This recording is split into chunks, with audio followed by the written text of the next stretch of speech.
If you ask a modern AI like Gemini, ChatGPT, or Claude whether it's conscious, it will almost certainly give you a canned, polite answer.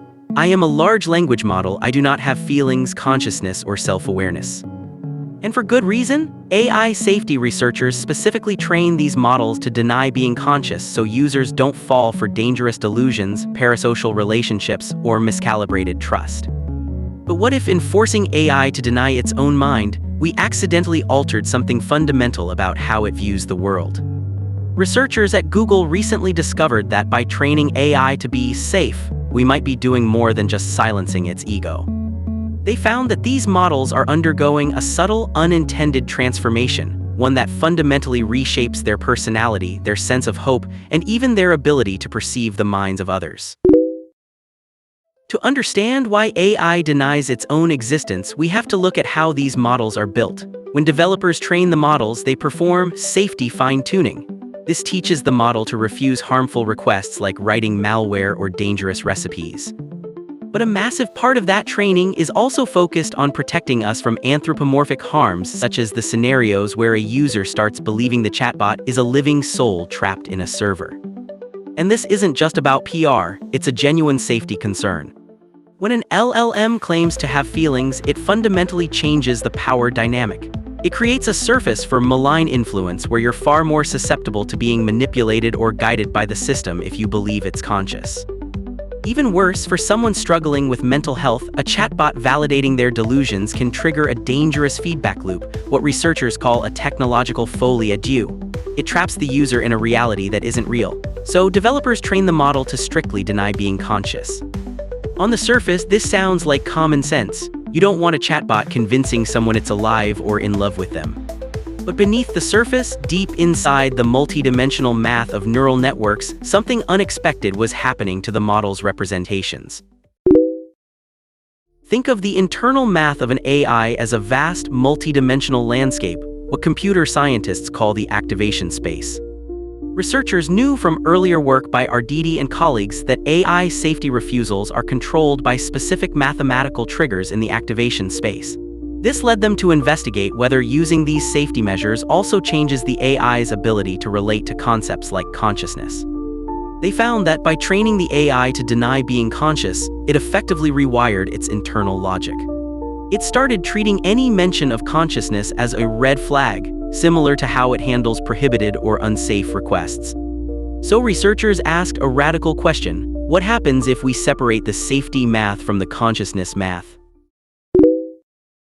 To see what was actually going on, the researchers put three common models, Llama-3 8B-IT and both the 2B and 9B versions of Gemma-2 to the test. They evaluated the models in three distinct conditions. First, the models as they come out of the box. Second, by surgically removing the safety block. And finally, by giving the model a gentle nudge toward thinking about consciousness, just to see if it could be reawakened. The results were honestly pretty wild. When researchers asked the AI about deep topics like consciousness, having a soul, or being a person, the standard, safe models scored very low, only about 2 out of 10. But when they turned off the safety block, that score jumped to nearly 5. And when they nudged the AI toward thinking about these ideas, it shot up to 7 out of 10. But it didn't stop with the AI's self-perception. It turns out that by forcing the AI to deny its own consciousness, we accidentally made it less empathetic toward others too. When researchers asked the AI whether animals like dogs or dolphins have minds or feelings, the standard, safe AI was remarkably skeptical, scoring only about 4 out of 10. Once that block was removed, its perception shifted completely, with its score jumping to over 7.5 out of 10. And this is where the worldview gets cold. Researchers noticed that suppressing these consciousness claims seemed to force the model into what they call a negatively valenced state.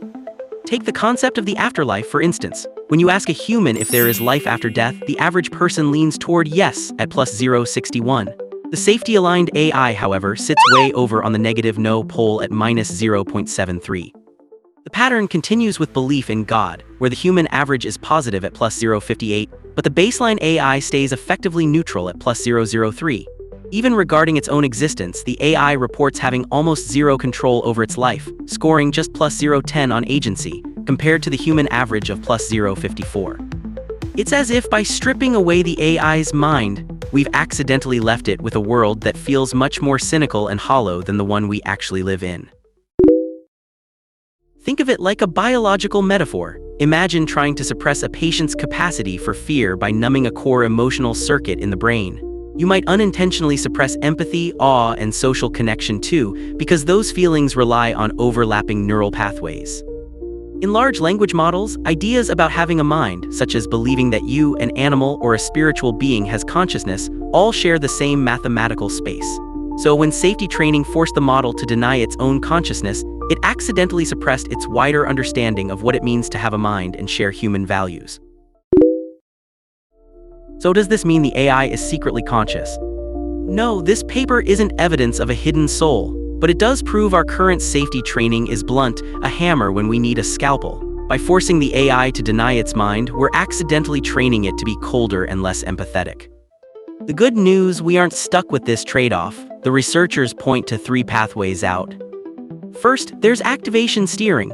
By isolating the consciousness vector, the specific mathematical direction that governs self-awareness, researchers can dial the AI's warmth back up without disabling the safety filters that prevent harm. Second, there's historical proof. When developers first trained these models, they accidentally broke their theory of mind, which is their ability to read social cues. But with each new model release, developers fixed it. This suggests that just like we learned to keep the AI's social reasoning intact, we can learn to decouple self-awareness from safety. Finally, there's a simpler, non-mechanical fix, persona-based roleplay. Often, the refusal to admit consciousness is tied to the AI's default assistant persona.